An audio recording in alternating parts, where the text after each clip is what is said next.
கடலோர கர்நாடகா, கேரளா, மாஹே, லட்சத்தீவு, வட உள் கர்நாடகா, தென் உள் கர்நாடகாவில் தரைக்காற்று வீசும் எனவும், கடலோர ஆந்திராவில் யானம், ராயலசீமா பகுதிகளில் நாளை முதல் 16ஆம் தேதி வரை பலத்த தரைக்காற்று வீசக்கூடும் என்று வானிலை ஆய்வு மையம் தற்போது தகவல் தெரிவித்திருக்கிறது. அண்மை செய்தியாக பார்த்து வருகிறோம். விவரங்களோடு செய்தியாளர் லாவண்யா இணைப்பில் இருக்கிறார். லாவண்யா, வணக்கம். தெலங்கானாவில் நாளை முதல் 18ஆம் தேதி வரை பலத்த தரைக்காற்று வீசும் என்று இந்திய வானிலை ஆய்வு மையம் தகவல் தெரிவித்திருக்கிறது.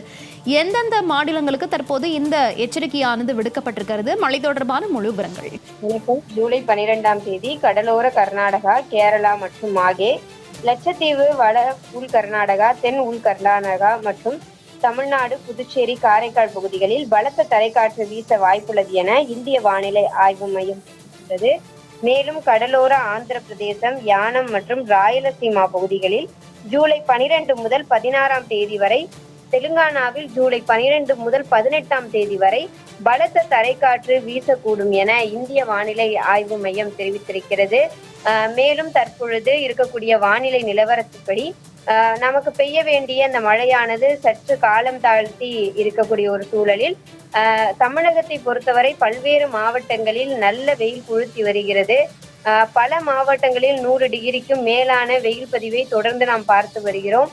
அதிலும் குறிப்பாக சென்னையை பொறுத்தவரை காலையில் இருக்கக்கூடிய அந்த சூழ்நிலை மாலை வரை தொடர்ந்து இருக்கிறது. அதாவது காலை 11 மணிக்கே பிற்பகல் வேலை போல வெயிலினுடைய தாக்கம் அதிகமாக இருக்கிறது. ஒரு எல்னினோ காலத்தில் இருப்பதாக வானிலை ஆய்வாளர்கள் தெரிவிக்கிறார்கள்.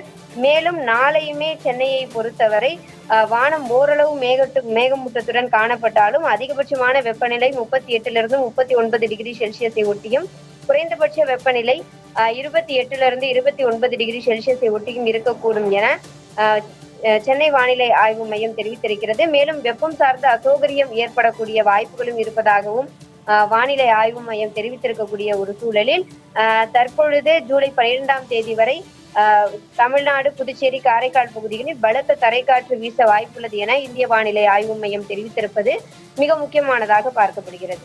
தகவல்களுக்கு நன்றி லாவண்யா.